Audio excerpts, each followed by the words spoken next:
إلى حضرة النبي المصطفى محمد رسول الله صلى الله عليه وسلم وعلى آله وأصحابه وذريته وقرابته وأهل بيته أجمعين ولكافة الأنبياء والمرسلين والشهداء والصالحين والعلماء العاملين وخصوصا إلى روح السيد عبد الله بن طاهر بعلوي وإلى روح الشيخ نووي البنتني الشافعي أن الله يعلي درجاتهم وينفعنا بهم وبأسرارهم وبعلومهم في الدين والدنيا والآخرة ثم إلى جميع أرواح أهل القبور من المسلمين والمسلمات والمؤمنين والمؤمنات وإلى حضرة النبي سيدنا محمد صلى الله عليه وسلم الفاتحة بسم الله الرحمن الرحيم الحمد لله رب العالمين الرحمن الرحيم مالك يوم الدين إياك نعبد وإياك نستعين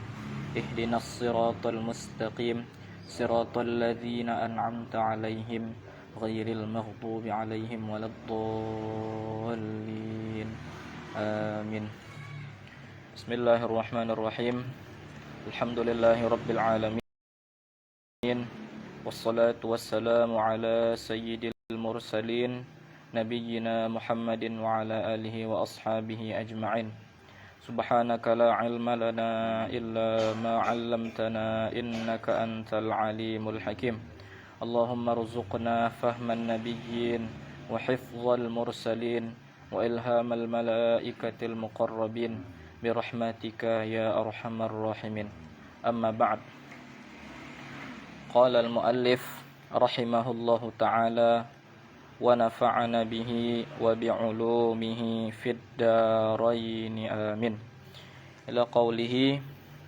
والنذر بقصد إحرام الوارث وترك الوصية بدين أو عين لا يعلمها غيره إلى آخره.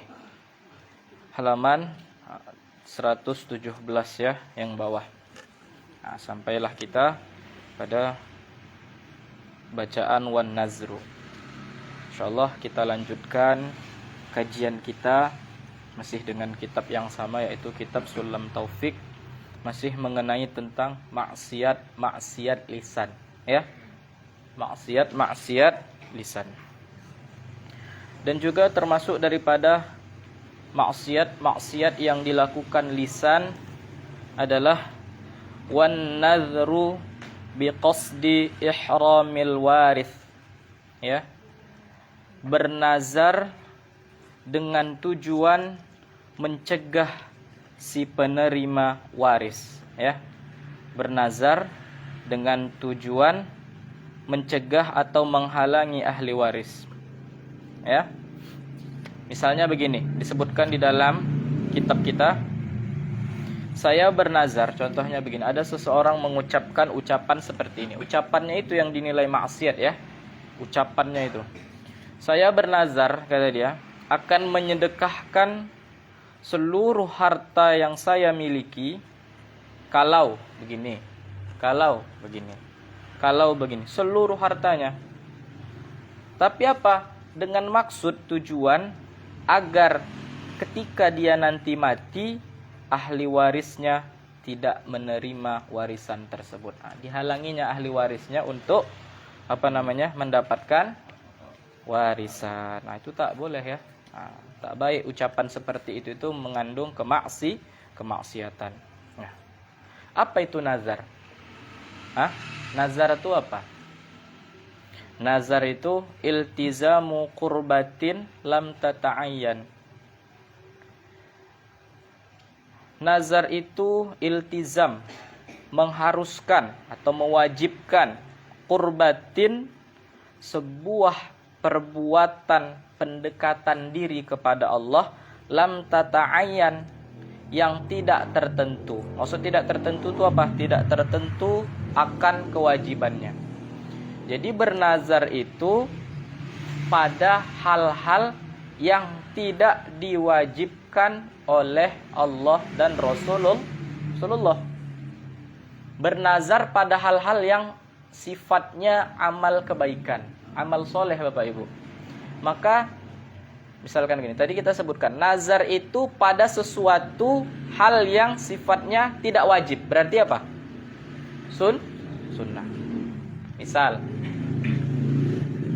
kalau aku nanti apa misalnya ya? Misalnya bernazar sesuatu, kalaulah aku nanti begini, misal, ya kan? Misalnya berhasil aku mencapai, atau misalnya kalau aku lulus lah nanti kuliah ini, aku wajibkan bersedekah kepada anak yatim 50.000 rupiah. Berarti sedekah dia kan? Sedekah sama anak yatim itu hukumnya apa? Sunnah. Ketika dia berhasil tercapai nazarnya itu, maka wajib dia keluarkan. Dia sedekah sama anak yatim 50.000. Bisa? Sah nazarnya? Sah. Tapi nazarnya nggak jadi kalau sesuatu itu wajib. Suatu yang wajib ngapain nazar? Aku nanti kalau misalkan daganganku laris nih, sholat zuhur laku katanya. Apain dia? Itu kalau nggak pun dinazarkan, sudah memang wajib. Berarti dia selama ini nggak sholat dia, ya kan? Nah, berarti kata orang gini, oh kok kan tadi udah sholat, kok tadi kan banyak daganganku habis. Misalkan jualan apalah dia pagi, jualan ikan atau jualan segala macamnya. Kata kawannya, habis jualan kau kan? Sholat zuhur lah kau nanti. Iyalah sholat zuhur lah aku hari ini. Iya memang sholat wajib, ngapain dinazarkan? Ya, kalau aku nanti begini, misalnya apalah dibuat dia, laku tanah aku di sana, puasa aku nanti Ramadan, puasa aku Ramadan, sebulan penuh aku puasa. Misalnya si laki-laki, kalau perempuan nanti ketika ya, ada halangannya enggak lah. Jadi cemana nazarnya itu? Enggak dianggap. Kenapa? Karena sesuatu itu wajib. Jadi bernazar pada hal-hal yang sunnah. Misalkan apa yang sunnah Bapak Ibu? Baca Al-Quran ya, bersedekah, sholat sunnah ya, sholat sunnah, apa lagi? Berpuasa sunnah, begitu ya. Puasanya puasa sunnah. Nah, kalau aku misalkan apa misalnya? Misalkan sehat sembuh aku nih, puasa aku 1 hari. Toko puara aku ini sembuh, puasa aku 1 hari. Ya puasalah dia. Ya kan? Puasa dia, wajib dia puasa. Jadi kemudian nazar itu tadi kita sebutkan terhasil pada perkara-perkara yang sifatnya sunnah, tidak wajib. Dan nazar tidak sah dalam hal-hal yang bukan ibadah untuk mendekatkan diri kepada Allah. Ya. Disebutkan dalam Tuan Arsyad Thalib Lubis bilang, pada hal yang mubah pun enggak, pada hal yang sifatnya makruh apalagi haram pun tidak. Aku nanti kalau misalkan ngaji enggak ngantuk, ngaji aku enggak ngantuk nih malam nih, pulang nih makan aku. Iya. Apa makan hukumnya mubah? Ya kan? Mungkin dia mogok makan, tahap apalah kan? Ngerti kita. Enggak ada, makan mubah. Terjadi nazarnya? Enggak. Kalau dia makan, ya udah biasa aja. Maksud nazar nih dia dapat pahala. Nah, gitu. Paham, Bapak Ibu? Misalkan kalau aku ngaji enggak ngantuk nih, nanti pas pulang aku berzikir alhamdulillah 10 kali aku. Nah, contoh ya kan? Ngaji enggak ngantuk nih, pres dapat aku, nyatet dapat nih. Maka aku nazar nanti baca alhamdulillah 10 kali. Ya, wajib. Jadi pahalanya pahala wajib. Alhamdulillah, alhamdulillah, alhamdulillah, alhamdulillah, bacanya 10 kali. Baca zikirnya itu jadi wajib dia. Kan sedap gitu Bapak Ibu kan? Ada prestasi-prestasi kita, kan gitu kan? Bisa kita ngaji. Aku kalau hari ini ngaji full. Misalnya banyak kali jadwal Ibu tuh. Banyak jadwal Bapak tuh. Pagi ngaji sini habis subuh. Nih, Allah kalau aku misalnya alhamdulillah bisalah hari ini mengaji full pada tempat-tempat yang biasa aku jadikan ngaji. Aku nanti malam baca alhamdulillah 100 kali misalnya. Bacanya alhamdulillah 100 kali. Ya? Baca alhamdulillah 100 kalinya itu kan sunnah. Berzikir apa hukumnya? Ketika dia laksanakan itu, udah dia betul dapatlah semua ngaji dan dibacanya alhamdulillah, maka baca alhamdulillahnya dapat pahala nazar. Nah, gitu ya. Kok makan, kalau minum, aku kalau misalkan ngaji ini nggak ngantuk nih, udahlah pulangnya aku langsung tidur. Iya, apa masalahnya? Memang tidur kan? Iya begitu ya. Mubah-mubah aja. Nah, makanya nazar itu padahal. Atau dia begini, wajib. Aku kalau misalkan ya, tengoklah. Misalkan apa? Misalkan anaknya entah kemana keluar. Aku ya kalau balik anakku nih, ku tepuk kepala, ku tepuk dia nih ya. Nah, ku tepuk dia nih. Balik dia nih, cuma aku balik dia, bandel kali anak aku nih. Balik dia, aku tepuk lah dia. Nggak bisa gitu ya. Nah, padahal yang makruh atau yang haram dan mubah pun tidak bisa, tidak terjadi nanti nazarnya ya. Tidak terjadi nazarnya. Dah. Kemudian apa lagi? Wa tarkul wasiyati bidainin aw ainin la ya'lamuha ghairuhu. Dan untuk pula dan meninggalkan berwasiat, artinya seseorang tidak berwasiat ya. Apa itu wasiat? Isbatu tasarrufin mudhafin lima ba'dal maut. Bentar ya. Azan. Belum. Oh, ya.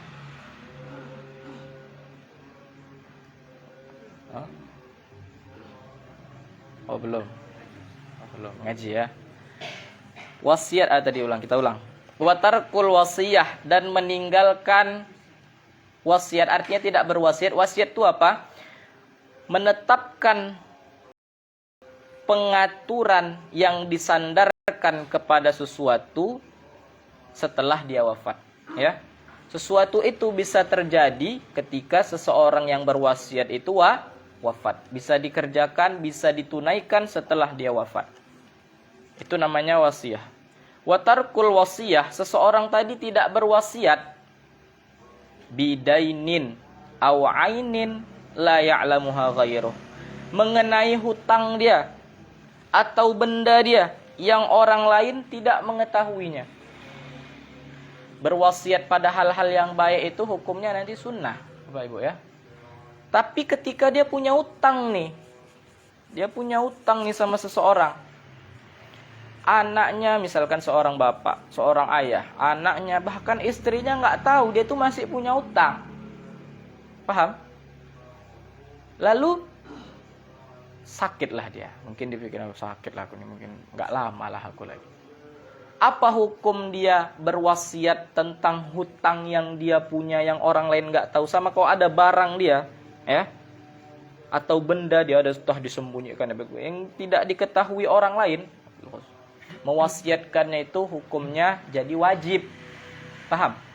Nah, atau siapapun, aku sebenarnya masih ada utangku. Kemarin tulah kalian sekolah,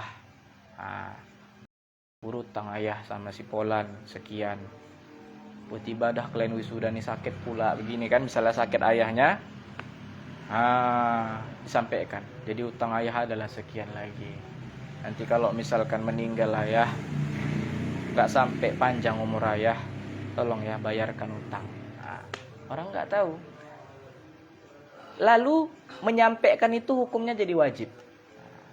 Wajib. Kalau nggak disampaikan ya, nggak berwasiat dia akan hal itu, ditinggalkannya wasiat mengenai hal-hal yang wajib tadi, maka dia berdosa. Maka kalau hutang sampaikan. Disampaikan ada hutangnya, menunjukkan pentingnya hutang lagi, ya kan? Dian. Wal intima'u ila, kita enggak jalan-jalan ya kan kajinya. Wal intima'u ila ghairi abihi. Wal intima'u ila ghairi abihi au ila ghairi mawalihi, dan menyambungkan nasab, ya. Kok di sini diartikan di kitab kita apa nih?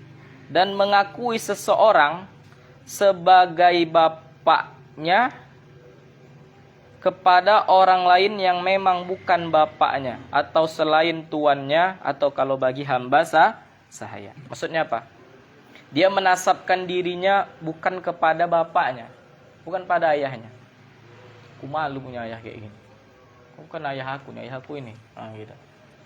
Gak mau dia disambungkannya nasab kepada ayahnya. Nah, itu dilaknat sama Allah itu ya. Dilaknat sama Allah Subhanahu wa ta'ala. Ucapan dia seperti itu merupakan ucapan kemaksiatan. Kemudian wal khitbatu ala khitbati akhihi. Nah, itu bacanya Bapak Ibu. Kalau misalkan nggak ada barisnya, terbaca pula khutbah, ya kan? Wal khutbatu ala khutbati akhihi. Ngapa ini?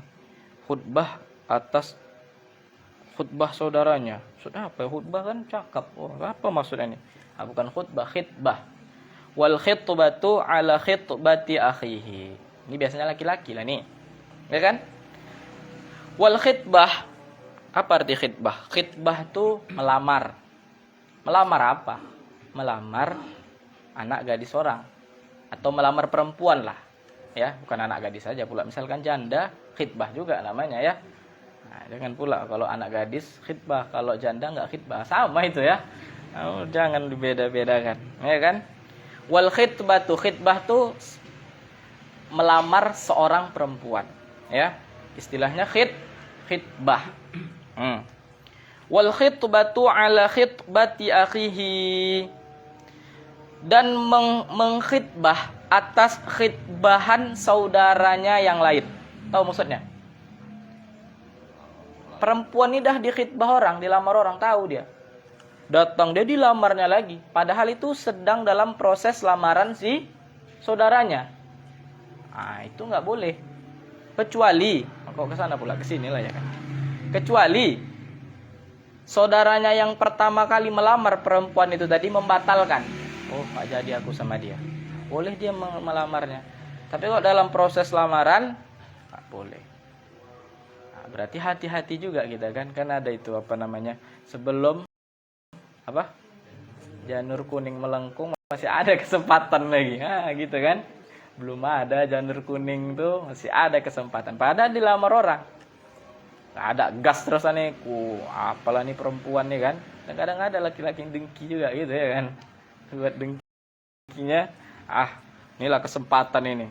Oh, di saat itu pula perempuannya lagi galau-galau, ragu-ragunya, iya enggak nih yang sama ini, aduh yang ini pun paten juga, ini pula lah yang duluan nih, gini ya kan.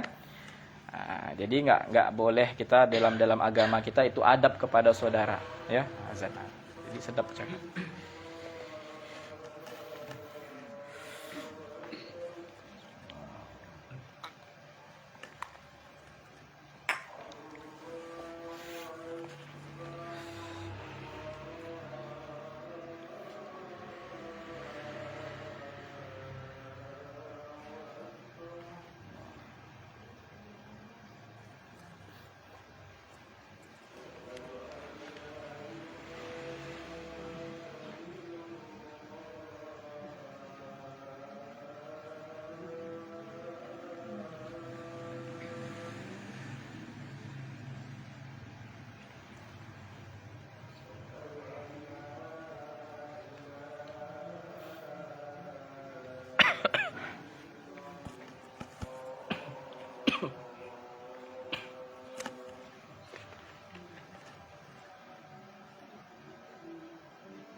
Kita lanjutkan ya.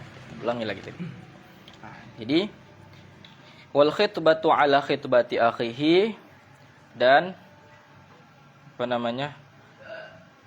Melamar atas lamaran saudaranya. Karena ada juga khobar hadis as-sahihain dari Imam Al-Bukhari dan Imam Muslim, kata Rasulullah sallallahu alaihi wasallam, la yabi' ar-rajul ala bai'i akhihi wa la tub ala khitbatihi illa an ya'zanalah. Ya. Kata Rasulullah, janganlah la yabi'ir rajulu ala bai'i akhihi. Janganlah seseorang itu membeli atas pembelian saudaranya. Saudaranya lagi beli-beli ini. Ya. Dia pun nampak mau kali itu, mak ini telekongnya paten nih. Kakak sebelahnya si nawar udah lah. Kak, lama kali kakak ini nawar, udah sini aku aja beli kak. Sekian aku beli. Nah, itu enggak adab ya.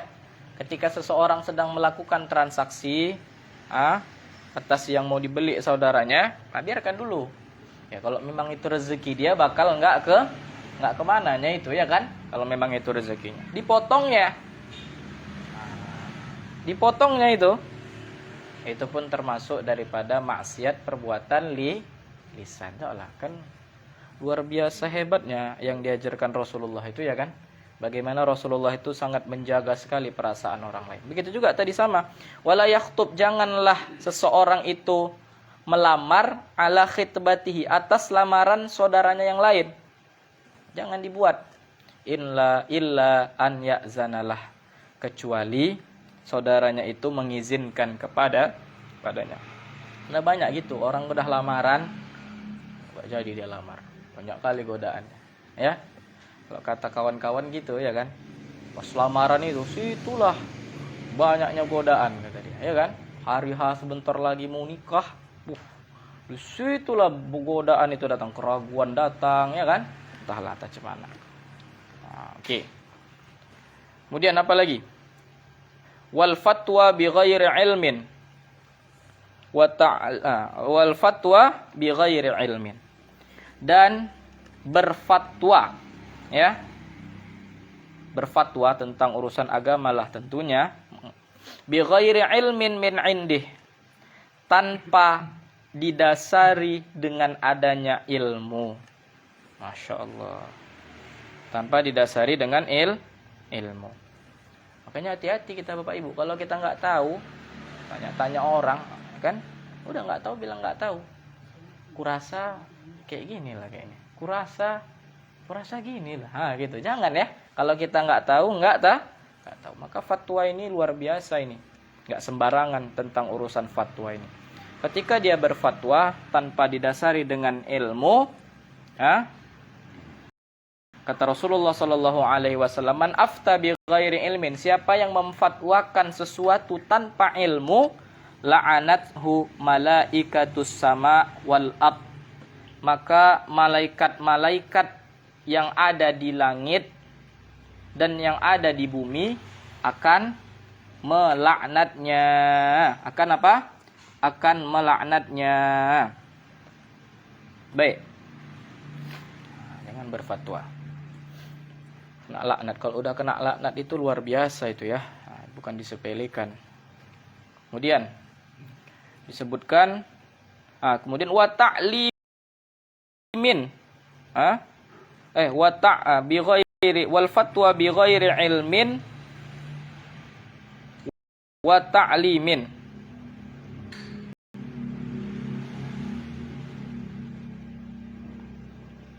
Betul, wal fatwa. Oh, salah tadi. Salah komanya. Wal fatwa. Makanya buku kita ini nggak diminkan ya kan? Buku kita tuh mohon maaf ya. Kayak tadi kok saya baca kok nggak tepat ya. Ya betul. Aturannya wal fatwa bi ghairi ilmin wa ta'limin gitu ya. Bukan wa ta'limi itu. Kalau wa ta'limi lain nanti artinya. Kalau dalam ilmu nahwu ghairi ilmin sebelumnya apa bacaannya? Min kan? Kalau ada huruf waw itu namanya huruf athof. Dia membuat kata setelahnya hukum harokat atau hukum barisnya sama dengan sebelumnya. Sebelumnya apa? Min. Kasrotain ya kan? Maka setelah waw itu wa ta'limin. Ya. Wal fatwa bi ghairi ilmin wa ta'limin. Itu baru pas komanya kan? Dan berfatwa tanpa didasari ilmu dan tanpa hasil pengajaran dari orang lain. Artinya nggak belajar berfatwa pula dia. Ya kan? Sekarang itu hati-hati memang kawan-kawan kan. Banyak juga para pendai hanya bisa bercakap-cakap aja.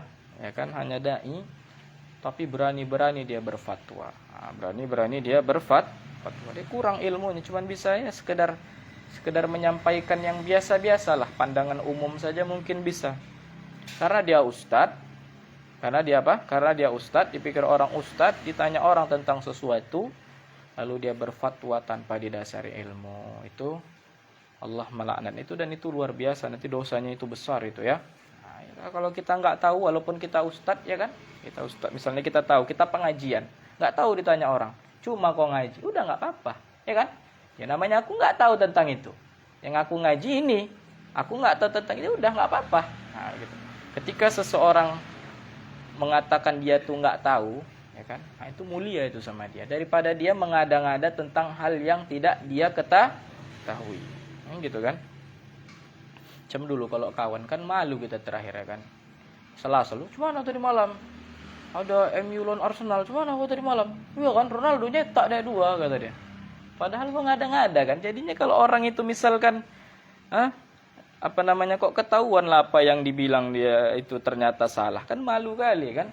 Itu kalau orang fatwa tuh salah apa yang difatwakannya, berarti dia nggak malu sama Allah Subhanahu wa Ta'ala, nggak malu dia sama malaikat terus terus menerus untuk menyaksikan dia, ya, menyaksikan dia tadi. Oke, terus wa ta'allumi ilmin mudirrin dan mempelajari ilmu-ilmu yang menimbulkan mudarat atau menimbulkan bahaya. Ya, ilmu-ilmu yang menimbulkan bahaya. Misalnya apa? Ka ilmi sihri wa ilmin nujum. Seperti ilmu sihir. Itu bukan ilmu binatang itu ya. Bukan ilmu binatang itu. Kok di buku kita kok ilmu binatang ini? Kalau di kitab yang asli wa ka ilmi sihri wa ilmin nujum. Ilmu perbintangan, bukan binatang ya. Kalau ilmu binatang, dokter hewan dia, ya nggak apa-apa, bagus kan? Nanti gara-gara baca kitab Sulam Taufik salah baca, ilmu binatang nggak bagus rupanya nih ya. Udahlah, nggak usahlah jadi dokter hewan. Dokter hewan hukumnya haram. Kenapa? Karena ilmu tentang binatang. Oh, nggak begitu ya. Bukan binatang itu ya, ilmu bintang. Perbintangan. Kalau bahasanya astrologi. Ilmu perbintangan. Oh, kalau gini-gini nih. Malah kayak yang kita lihat-lihat kan dulu di koran-koran. Apa itu judulnya itu? Horoskop ya? Apa? Horoskop ya? Horoskop ya? Apa? Horoskop kan? Teleskop, horoskop. Kalau teleskop alat itu kaca pembesar loh. Horoskop ya? Tengok. Keuangan. Misalnya tengoklah bintang dia apa ya kan? Sekian tengok. Oh, aku segini nih, aku nih, aku nih. Tengok ya. Bintang gini, kau nanti begini, kau nanti rezeki kau lancar asal kau gini kan gini tahap apalah dilihat dia. Itu enggak boleh, haram itu ya kan. Percaya ilmu-ilmu seperti itu. Beda sama ilmu perbintangan tentang astronomi. Ada astrologi, ada astronomi. Astrologi yang kayak yang tadi. Kalau astronomi, ya tentang perbintangan, bagus lah. Orang yang ilmu falak itu, tengok ini, oh ini bintangnya udah gini nih. Oh, nengok dia bintang, oh gini. Melihat tentang cuaca dia kan, dengan bintang atau segala macamnya, dilihat tentang pergerakan bulan untuk menentukan kapan masuk bulan baru, kapan berakhirnya bulan, ya kan? Itu kan perbintangan ditengoknya. Terus kalau bintang ini gini-gini berarti kiblat ke sana, gitu misalnya. Ditengoknya ada bintang ini begini ke sana. Dulu kita nggak tahu tuh. Akan ada tuh bintangnya 3 dia berjejer. Tahapan nama bintang. Kalau kita keluar, Pak Ibu, ada tuh 3 biji bintangnya itu. Kalau lihat itu kayak mana pernah dulu disampaikan, tapi kita lupa ilmunya disampaikan. Bisa itu kalau tahu kita arahnya langsung dia ke kiblat gitu ya. Nah, tengoknya itu. Mempelajari ilmu itu berarti haram? Oh enggak. Ilmu astronomi hukumnya tidaklah haram kan? Bahkan bisa nanti jadi fardu kifayah. Kalau suatu negara, satu tempat gak ada orang yang ngerti masalah itu, kayak mana orang mau menentukan Ramadan? Ya kan? Kayak mana orang mau menentukan kapan dia Syawal dan segala macamnya lah. Berkaitan dengan ibadah, ya kan? Makanya yang kita pegang itu ucapan orang-orang ahli ilmu falak lah. Bukan mohon maaf merendahkan maksudnya. Ini masalah urusan puasa, dipercayanya pula lah lagi. Lebih percaya dia ucapan nelayan, ya kan? Lebih percaya dia ucapan nelayan daripada orang ahli ilmu falak. Allah kata wakku di Belawan di Bagan sana udah nampak orang itu bulan. Jadi pertanyaan kita, wak itu kerjaannya apa? Nangkap ikan, apa nengok bulan? Apa jawabannya? Nelayan itu apa ahlinya Pak Ibu? Nangkap ikan, jaring, itu ahli dia. Kalau urusan jaring, urusan nangkap ikan, tahu dia di mana lapak ikan yang banyak, tanya sama dia, percaya Wak. Ya, sini ini lapak ini banyak nih, bawah nih. Oh ini tuasan, nih kau kan di sini banyak nih gembung nih. Oh banyak nih ikan tamban di sini. Kalau kami kan mancing kayak gitu. Oh di sana kita yuk, mau cari apa kita nih? Udah Pak, kita cari ikan tamban dulu, tamban. Tahu deh tempatnya. Bisa kita percaya? Bisa.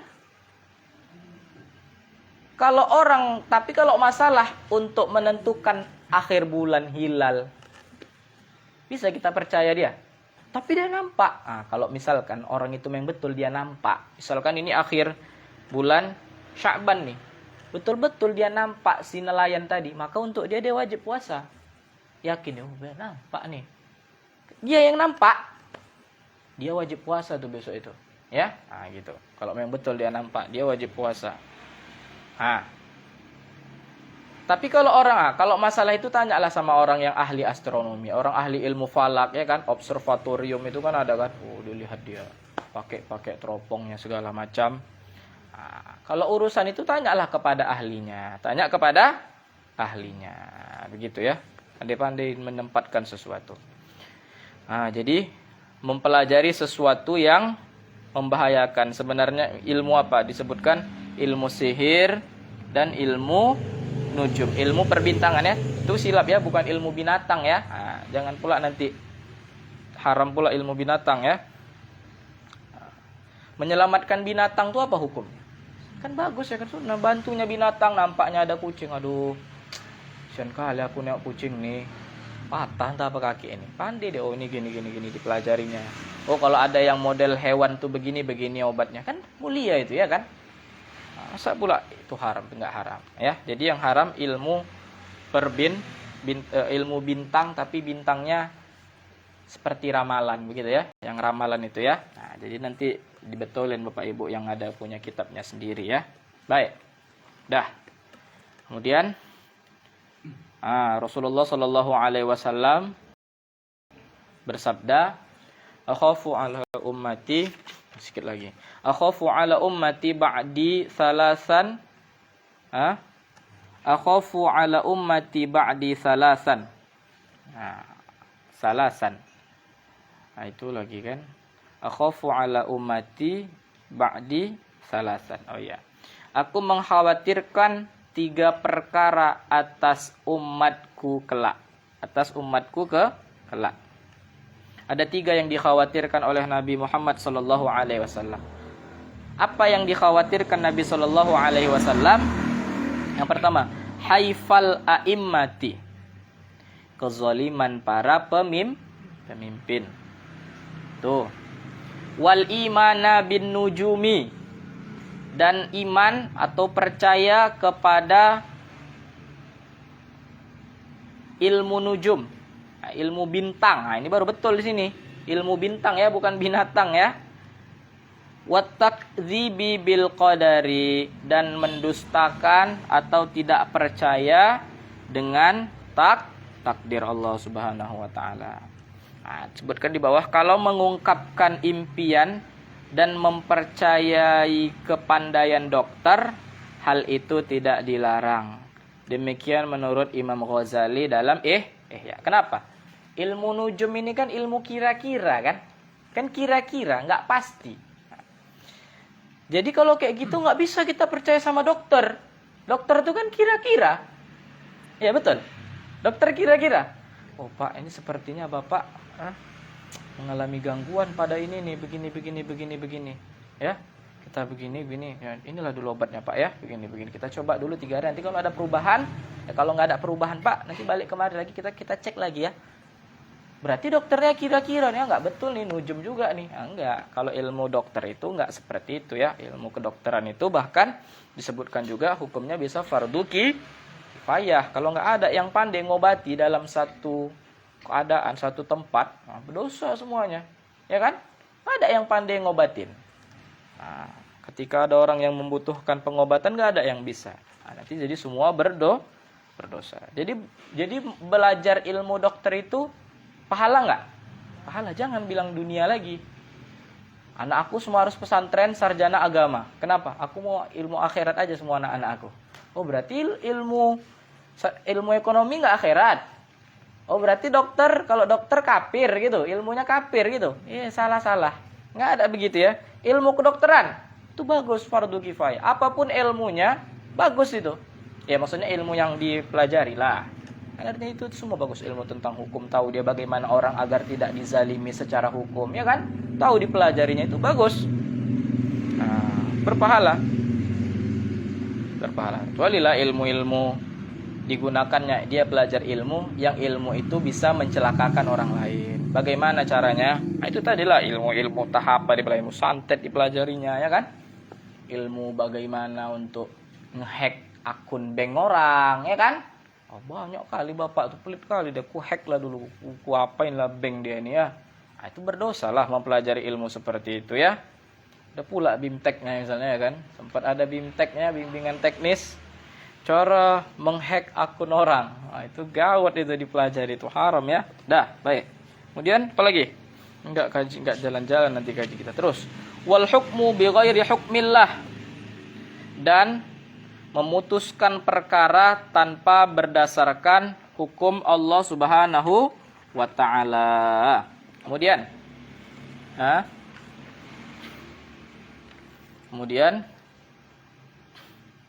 wan nadabu wan niyahatu.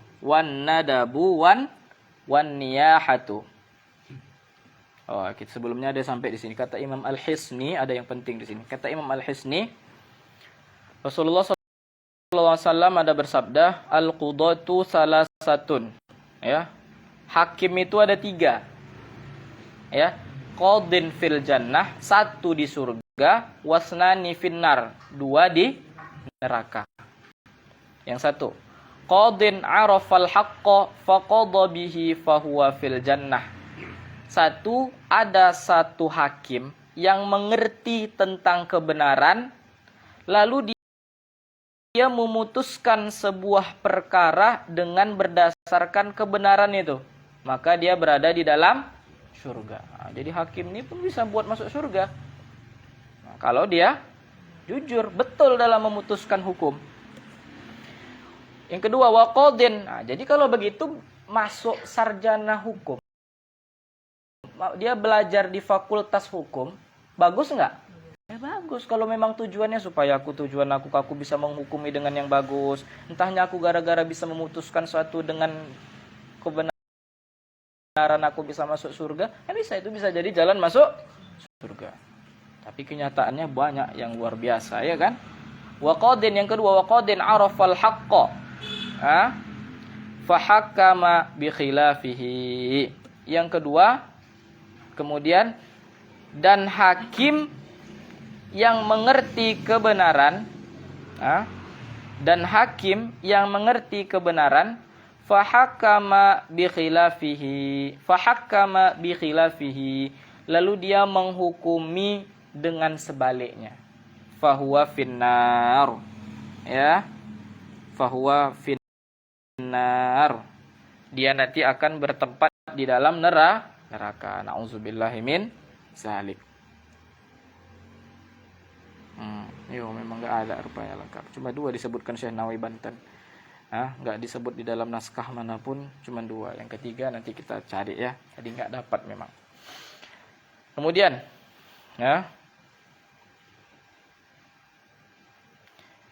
qala ulama, kata Syekh Nawawi Banten, ulama berkata, setiap orang yang bukan ahli dengan seluk-beluk hukum, nggak ngerti dia tentang seluk-beluk hukum, fala yahillu lahul hukmu, maka tidak boleh bagi dia untuk menghukumi sesuatu. Dia nggak ngerti, maka nggak boleh dia menghukumi tentang sesuatu. Fa in hakama, kalau dia berhukum dengan sesuatu berdasarkan ketidaktahuannya itu, fahuwa asimun, maka ia itu adalah orang yang berdosa. Wala yanfazu hukmu, dan tidak diberlakukan ketetapan hukumnya tersebut. Sawa'un wafaqal haqqo amla, sama saja. Syekh Nawawi Banten disebutkan, mengutip, ulamanya enggak disebutkan. Sama saja, apakah itu bersesuaian dengan kebenaran atau tidak? Paham maksudnya Pak Ibu? Orang enggak ngerti hukum. Dia memutuskan hukum. Mau hukum yang diputuskan itu seandainya betul ataupun salah, sama, mau betul atau salah, dua-duanya dia tetap berdosa. Paham maksudnya? Kenapa dia berdosa? Karena memutuskan hukum tanpa pengetahuan di dalamnya. Makanya kita hati-hati nih, ya kan? Walaupun kita pengajian belum tentu semuanya kita tahu. Kurasa begini, dengan hati-hati kita ya. Mau kata-kata ulama kita, mau ada yang kebetulan pula yang dicakapkannya itu, yang diputuskan itu betul, itu pun dia dapat dosa. Li'anna isabatuhu ittifaqiyatun. Karena kata ulama, keputusannya itu cocok, itu bersifat kebetulan, ya kan? Pas pula betul, tepat, ya kan? Kalau salah, kan gitu. Laisat shadiratan an aslin syar'i, bukan berdasarkan atas asal-asal atau sumber syariat. Begitu ya. Fahuwa asin fi jami'i ahkamihi. Maka orang yang seperti itu, qadhi pun seperti itu, orang yang menghukumi sesuatu seperti itu, guru yang seperti itu, ustadz yang seperti itu, fahuwa asin, maka dia adalah ahli maksiat, ya Allah, ya kan? Luar biasa ini. Fi jami'i ahkamihi, dalam setiap hukum-hukum yang dia tetapkan. Sawa'un wafaqa shawaba amla, sama ada kebetulan yang dia hukumkan itu cocok ataupun tidak, gitu kan? Karena ada, tapi kalau seseorang itu berijtihad, kalau ijtihadnya betul dia dapat pahala 2. Kalau ijtihadnya salah dia dapat pahala, ini kok aku kayak gini pula. Ijtihad itu landasannya ilmu. Dia udah paham, udah belajar, tahu Qur'annya, tahu hadisnya, tahu begini seluk-beluknya, tahu dia begini-begini, dihukumkannya. Kebetulan nggak cocok, salah. Dikasih Allah pahala karena dia menetapkan berdasarkan ilmu tadi. Kalau cocok, dapat pahala ilmu, dapat pahala pas dengan kebenaran. Gitu, beda ya. Kan Rasulullah bilang begini, maka enggak, kau berarti ngajinya enggak betul. Itu ijtihad. Ijtihad itu dia berdasarkan ilmu. Maka inilah menunjukkan bagaimana agungnya orang yang berilmu. Ya, hebat ilmu itu. Terus, pikir tadi habis, enggak habis juga. Oke. Kemudian wan nadabu wan niyahatu. Wan nadabu wan niyahah. Menangisi mayat dengan menjerit-jerit disertai ratapan, ya, disertai dengan ratapan. Enggak ridho dia dengan ketetapan yang ditetapkan Allah untuk dia. Kalau nangis boleh? Boleh. Rasulullah ketika anaknya meninggal beliau menangis. Ya menangis enggak apa-apa. Tetapi ketika dia merintih menjerit-jerit, mengoyakkan baju dan segala macamnya, ucapan-ucapan yang menunjukkan tidak ridho atas ketetapan Allah, itu dilarang. Rasulullah abghadul aswat, suara yang abghadul aswati ilallahi ta'ala, suara yang paling dibenci, tidak disukai oleh Allah Subhanahu wa taala, sautani, ada dua suara. Pertama, sautu naihatin 'inda musibah, suara jerit ratapan seseorang saat terkena musibah. Wa sautu mizmarin 'inda farhin, dan suara mizmar, suara seruling, suara trompet ketika bergembira, ya. Ada perbincangan di situ, ya. Baik. Kemudian wa kullu qaulin yahissu ala muharramin au yuftiru an wajibin. Kemudian juga di antara perbuatan maksiat lisan adalah setiap ucapan yang menganjurkan, perkataan yang mendorong ala muharramin, kepada sesuatu yang diharamkan oleh syariat. Gimana contohnya? Misalnya begini. Membunuh apa hukumnya? Haram. Kau bunuh dia. Ya kan? Itu hukumnya aku enggak bunuh. Aku enggak bunuh. Bukan aku yang bunuh. Siapa yang bunuh? Dia yang bunuh. Orang dia yang nembak, kan misalnya gitu kan? Dia yang nembak, dia yang berdosa. Enggak, tapi kau ada ikut andil di situ. Ucapanmu itu menganjurkan seseorang untuk membuat yang haram. Maka dia pun ucapan itu jadi haram. Ya, dia pun jadi haram. Atau gini. Udah kau curi aja rumah dia itu. Orang pelit kayak gitu, udah kau curi aja rumahnya itu.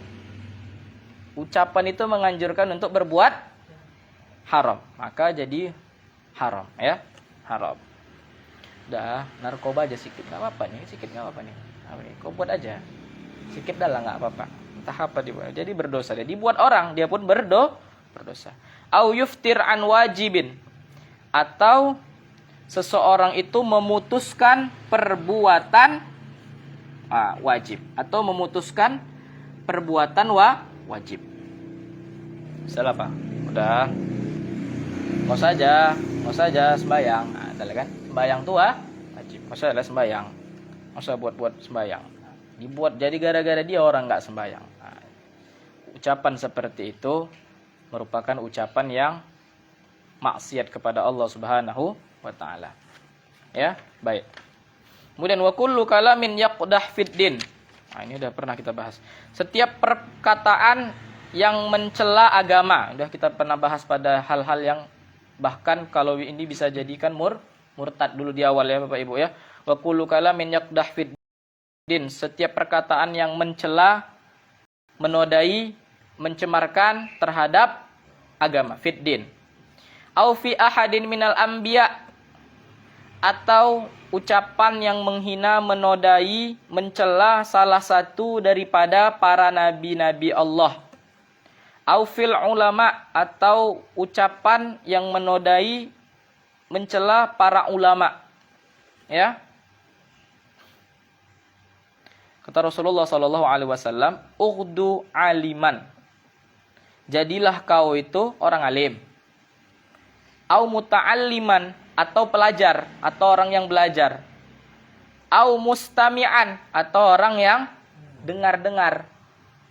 Au muhibban, atau orang yang mencintai ilmu. Au muhibban, atau kau jadi orang yang pecinta. Wala takunil khamisah, jangan jadi yang kelima.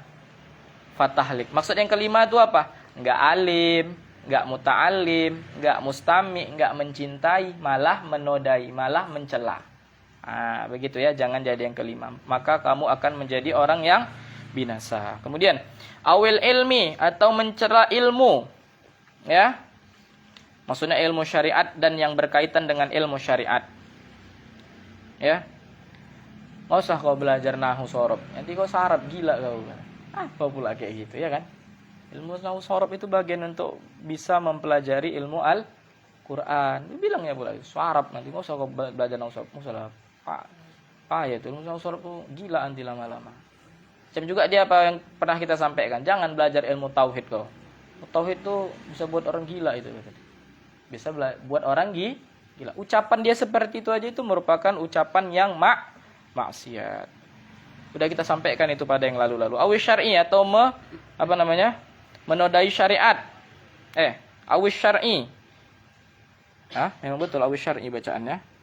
Ya, awis syar'i, menodai syariat, awil Quran atau Al-Quran, au fi syai'in min sya'airillah, atau salah satu daripada syiar-syiar Allah, seperti misalnya masjid, Ka'bah dan sebagainya sebagainya.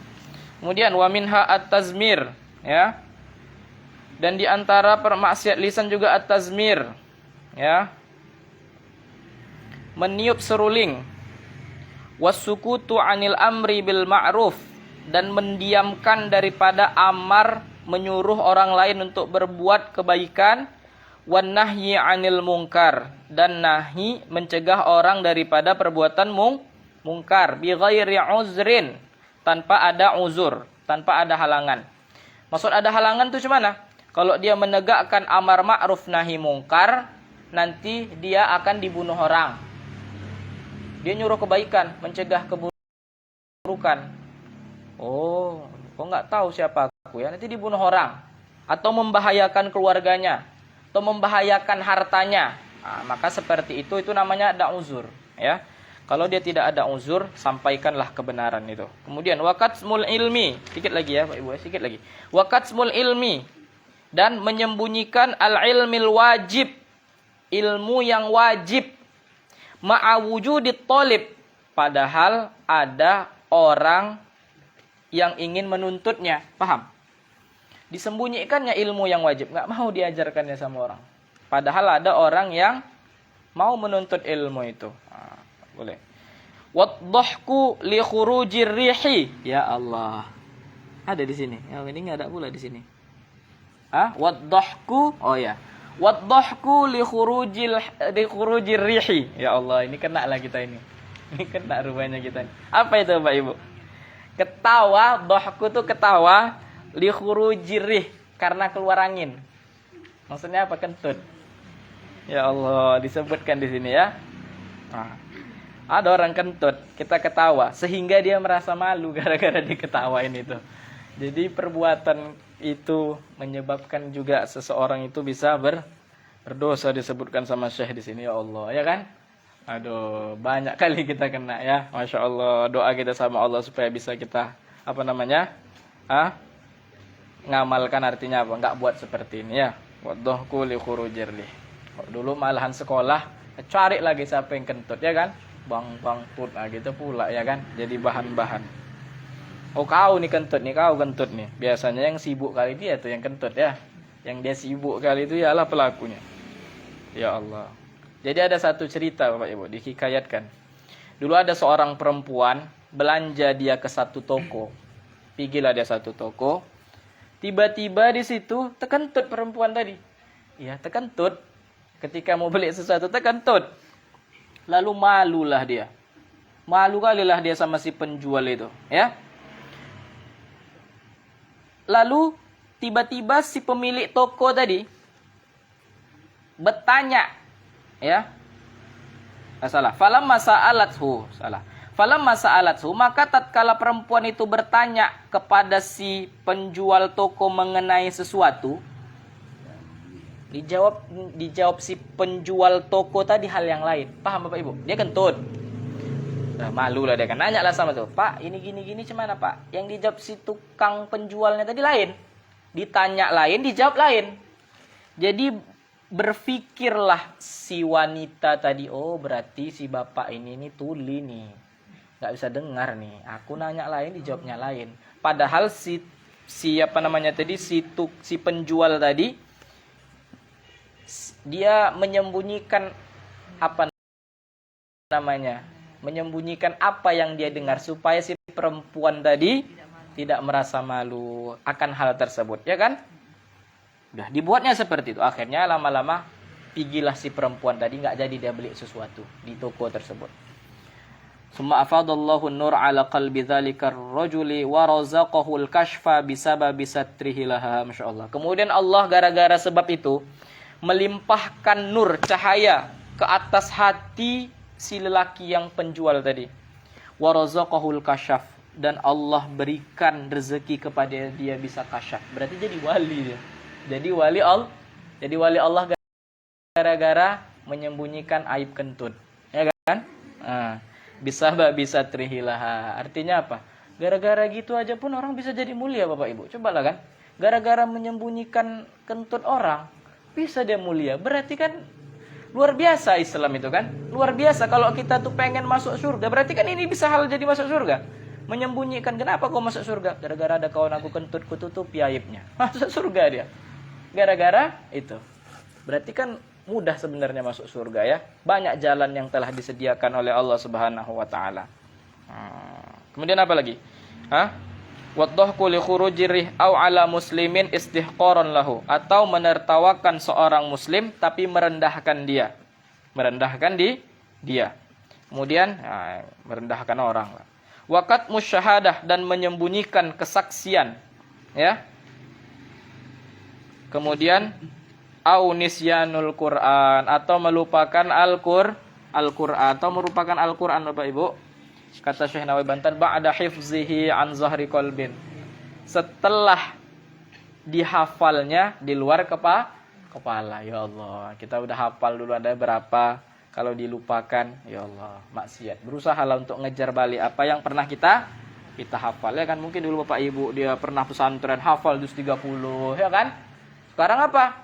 Lupa aku, kata dia. Lupa. Berusahalah pelan-pelan untuk dibaca, diulang lagi, ya Allah. Mudah-mudahan aku bisa membalikkan apa yang telah aku hafal dulu. Terakhir, watarku raddis salam, dan meninggalkan menjawab salam yang wajib alaika, wajib atasmu, ya.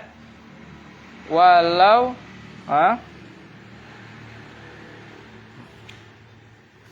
mana dia? Walaupun dalam surat. Walaupun dalam surat. Walaupun dalam surat. Dalam WA orang, ya kan? Assalamualaikum katanya. Enggak pun kita jawab waalaikumsalam, kita jawab aja. Misalnya gini, ada orang assalamualaikum gitu kan di WA kan? Kita baca WA-nya. Kalau kita jawab waalaikumsalam. Kalaupun enggak kita jawab mau langsung mau cepat, kita jawab pakai mulut kita. Waalaikumsalam. Baru kita jawab sana. Enggak apa-apa ya, dijawab salamnya ya. Wal qublatul muharrikatu lil muhrimi binusukin walisaimin, dan wal qublah, dan mencium al muharrikah, dan mencium istri yang membangkitkan untuk syahwat. Ya enggak boleh cium istri, kan istri aku. Boleh lil muhrim, bagi orang yang sedang ihram binusukin, dari haji atau umrah. Enggak boleh itu.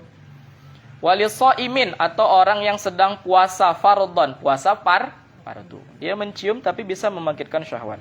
Aw liman la tahillu lahu qiblatuhu, atau bagi orang yang tidak halal bagi dia untuk menciumnya. Siapalah diciumnya? Orang lain diciumnya, ya kan? Enggak halal lah itu ya.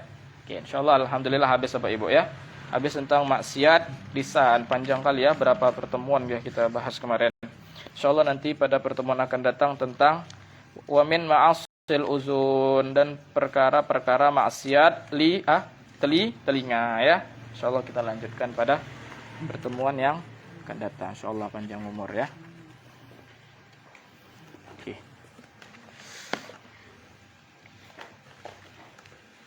Astagfirullahaladzim. Alhamdulillahi rabbil alamin, wassalatu wassalamu ala ashrafil anbiya'i wal mursalin, وعلى آله وصحبه أجمعين. اللهم ارزقنا علما نافعا وفهما واسعا وارزقنا علما ينفعنا إنك على كل شيء عليم. اللهم إنا نستودعك ما قرأنا وما فهمتنا فاردده إلينا عند حاجاتنا إليه يا الله يا رب العالمين. اللهم أغننا بالعلم وزينا بالحلم وأكرمنا بالتقوى وجملنا بالعافية. اللهم إلى الخير قربنا وعن الشر أبعدنا وقض حوائجنا في الدين والدنيا والآخرة إنك على كل شيء قدير. وصلى الله على سيدنا محمد وعلى آله وصحبه أجمعين والحمد لله رب العالمين. Subhanakallahumma wabihamdika asyhadu an la ilaha illa ant astaghfiruka wa atubu ilaik. Assalamualaikum warahmatullahi wabarakatuh.